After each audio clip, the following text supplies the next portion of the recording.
નમસ્કાર બાળકો, આજે આપણે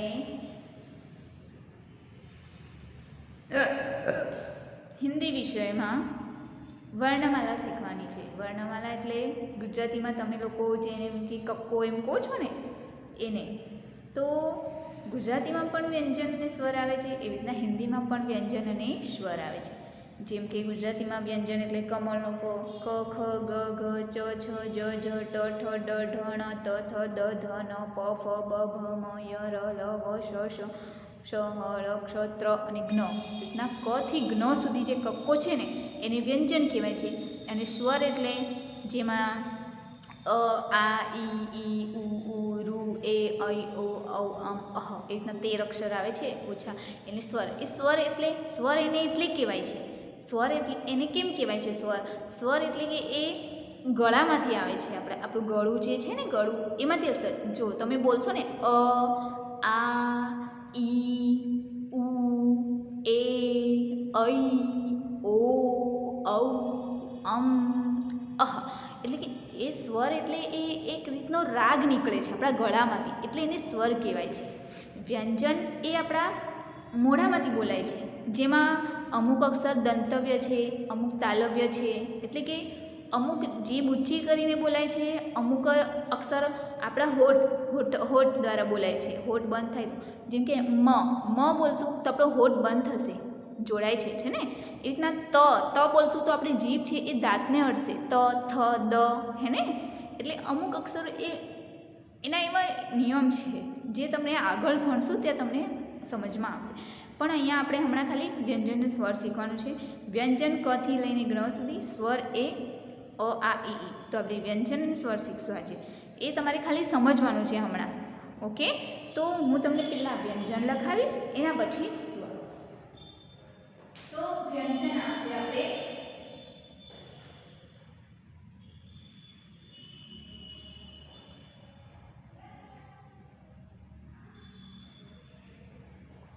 વ્યંજન.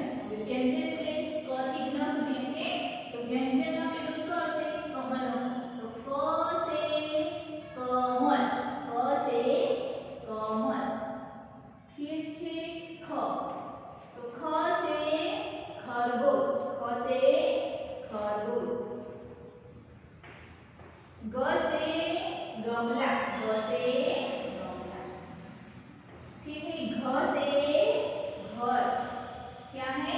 घ से घर. फिर च से चम्मच, च से चम्मच. उसके बाद आता है छ. तो छ से छाता, छ से छाता. छाता એટલે તમે છત્રી ઓળો છો ને, વરસાદ પડે ત્યારે उसको छाता, उसको छतरी, हिंदी में छाता बोलते हैं. छ से छाता. फिर ज आया, तो ज से जहाज, ज से क्या? जहाज. मैं अभी तुम लोगों को सिर्फ व्यंजन क्या है और स्वर क्या है वो सिखा रही हूँ. फिर इसके बाद फिर बाद में हम सीखेंगे. ओके, अभी सिर्फ इस वीडियो में मैं तुम्हें व्यंजन क्या है और स्वर क्या है वो सिखा रही हूँ. जो के बाद आता है झ, ज के बाद क्या आता है? झ. फिर उसके बाद आता है त, फिर उसके बाद आता है थ, क्या आता है? थ. फिर उसके बाद आता है ड, क्या आता है? ड. उसके बाद ढ. फिर क्या आता है? अण, फेनी अण. આપણે ગુજરાતીમાં ફેની અણ બોલીએ છીએ, इसमें अण बोलते हैं. फिर आता है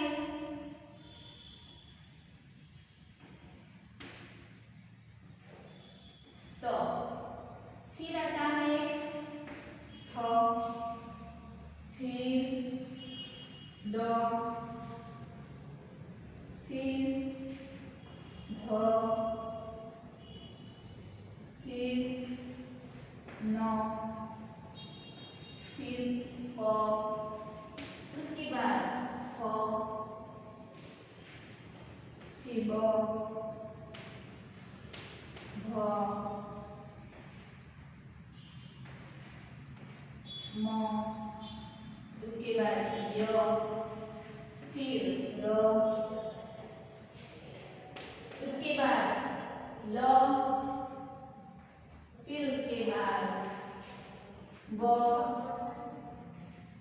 फिर श, उसके बाद श और उसके बाद भी श।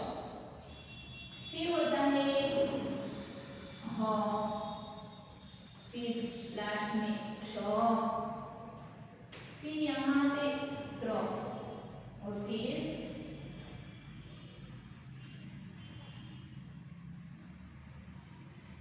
ग्नो। ये लास्ट में क्या आया? ग्नो। अब ये जो मैंने लिखा इसके बाद मैंने स्वर लिखा, फिर आप लोगों को समझो। फिर पहले स्वर में क्या आता है? अ को अ से अजगर, अ से अजगर। उसके बाद आता है आ, क्या आता है? आ। उसके बाद आता है ई, क्या आता है? ई। फिर उसके बाद बड़ी ई, ये जो आता है तो इसको बड़ी ई मतलब આપણે ગુજરાતીમાં ઈયળ નો ઈ બે આવે છે, મોટી ઈ અને નાની ઈ, તો આમાં પણ બે ई આવે છે। फिर आता है उ, और दूसरा बड़ा उ, दूसरा बड़ा उ। फिर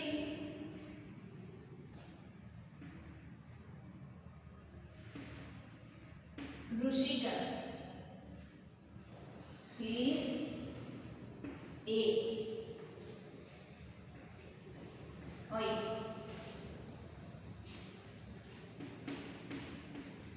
ओ,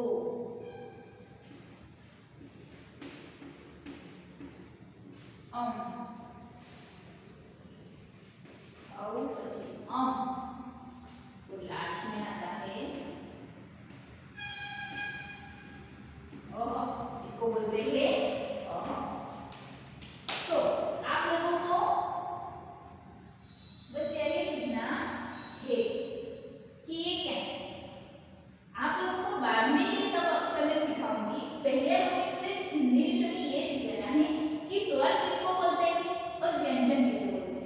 ये मैंने लिखा है व्यंजन, क्या लिखा है? व्यंजन। और ये क्या लिखा है? स्वर, क्या लिखा है? स्वर। तो व्यंजन देखिए आप और स्वर को देखिए। स्वर कहाँ से आते हैं? गले में से। मैंने पहले ही बोला कि स्वर कहाँ से आते हैं अपने, उसका उच्चारण कहाँ से होता है? अपने गले में से।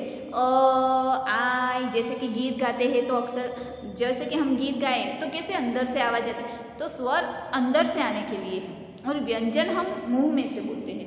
तो ये व्यंजन है, तो व्यंजन किसे बोलते हैं और स्वर किसे बोलते हैं। अब व्यंजन की हम एक बार बोल रहे हैं, इसको हम बाद में सीखेंगे। हम अकेले अकेले अक्षर सीखेंगे, पहले सिर्फ मैंने आपको समझाने के लिए लिखा है कि व्यंजन और स्वर में क्या फर्क है। व्यंजन जैसे कि क, ख, ग, घ, च, अब चार अक्षर देखिए, क, ख, ग, घ, वो हम क, ख, ग, घ, वो अंदर मुंह के ये जो अंदर वाले अक्षर वहां से आते हैं। च, छ, ज, झ, जैसे ये अपनी जीभ है ना, जीभ क, च, छ, वो हमारे तालवे में ऊपर ऊपर छूती है। जैसे गुजराती में समझाऊं तो च, छ, ज, झ, ये आपका जीभ છે એ ઉપર આપણે તાલ ઉપર આપણે તાલ તાલ તાલ તાલુ લંગે उस એને આવે છે। फिर ट, ठ, ड, ढ, ण, मतलब જે ट, ठ, ड, ढ, ण, तो उसमें એનામાં જ્યારે આપણી જીભ છે એ થોડી વળી જાય છે, આપણી જીભ ત વળીને ઉપર અડે છે। તમે બોલજો તો તમને ખબર પડશે। ત, થ, ડ, ઢ, ણ બોલાય છે ને, આપણી જીભ છે અડધી વળી જાય છે ઉપર થઈ અને ઉપર અડીને પછી અક્ષર બોલાય છે। એટલે ત, ઠ, ડ, ઢ, ણ, પછી આવે છે ત, થ, દ, ધ, ત, થ, દ, ધ, ત, થ, દ, ધ, તો એમાં ત, થ, દ એટલે કે આપણી જીભ બે દાંતોની વચ્ચે આવે છે, દાંતને મળે છે ત, થ, દ, જેમાં આપણા દાંત જીભ પર જાય છે, જીભ આગળ આવે છે અને દાંતની વચ્ચે આવે છે। फिर न, प, फ, ब, भ, म, न, न भी जीभ વળે છે। પ, ફ, બ, ભ, મ એમાં આપણા બે હોઠ બોલાય છે, આપણા હોઠ અડે તો જ બોલાય। હોઠ અડાડ્યા વગર મ બોલો બોલાશે? તમે બોલો તો મ મ બોલવું હોય તો આપણા બે હોઠ બંધ થવા પડે, મ તો મ બોલાય છે, બાકી હોઠ બંધ કર્યા વગર તમે મ બોલી શકતા નથી। પછી છે ય, ર, લ, વ, શ, શ, શ, હ, ળ, ક્ષ, ત્ર, જ્ઞ,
र से रथ, र से रथ, ल से लड्डू, ल से लड्डू, लड़का, लड़की, कुछ तो बोल सकते हैं।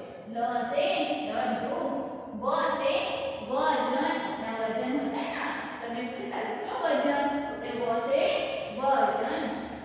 स से सरबत, स से षटकोण, स से समय, 300 आया। स आ सरनाईનો સ છે ને હિન્દી ગુજરાતીમાં આપણે તો સ से સરબત બોલો, સ से षटकोण અને આ સસલાનો સમય આપણે હિન્દીમાં શું છે? સ से समय, ओके। કેમ કે સસલાને હિન્દીમાં સસલું નહીં કહેવાય, ખરગોશ કહેવાય। ખ से खरगोश बोलिया ना। फिर ह से हल, क्ष से क्षत्रिय, त्र से त्रिशूल और घ्न से यज्ञ। तो इस तरह से तुम्हें क से पूरी इस व्यंजन को याद करना है वर्णमाला।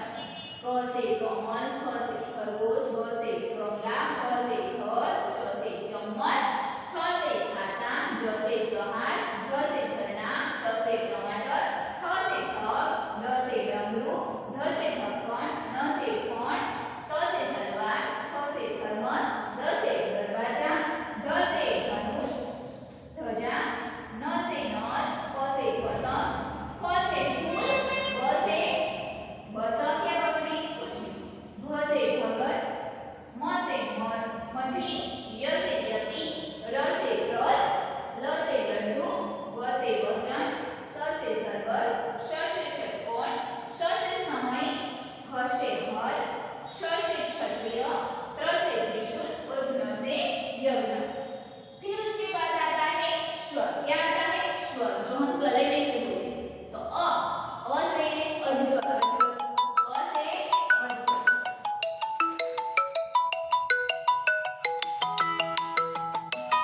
अ से अजगर, अ से अजगर। और आ से आम, आ से आम। फिर ई से शू आएगा? क्या आएगा? ई से इमली, इसे क्या आता है? इंग्लिश। और बड़ी ई से ईद, क्या आता है? ईद। उ से उल्लू और उ से ऊंट। रु से ऋषि, रु से ऋषि। ए से एड़ी, हमारे पग की जो एड़ी है बोले वो, ए से एड़ी। और ऐ से क्या आता है? ऐरावत, આપણે ગુજરાતીમાં ऐरावत બોલો ને એ રીતના ऐरावत। ओ से ओखली, ओखली એટલે अ से ओखली, और अ से ओखली, और औ से औरत, औ से औरत। और अंग से अंगूर, अंगूर એટલે द्राक्ष। और अह से अह, पीछे जो है ये अह, वो शब्दों में बड़े होने के शब्द। इस तरह से ये व्यंजन और ये स्वर है, बस तुम्हें ये याद करना है। इसके बाद मैं तुम्हें ये 4 अक्षर बराबर लिख के दिखाऊंगी, इसमें कौन से शब्द होते हैं और वो सिर्फ ये मैंने आप लोगों को सिखाने के लिए स्वर क्या होता है और व्यंजन क्या होता है वो सिखाने के लिए आप लोगों को क्या सिखाऊंगी। बस आप लोगों को लिखना नहीं है पर इसे याद करना है, बोलना है। जैसे कि मैं बोल रही थी वैसे ही आप लोगों को बोलना है, ओके।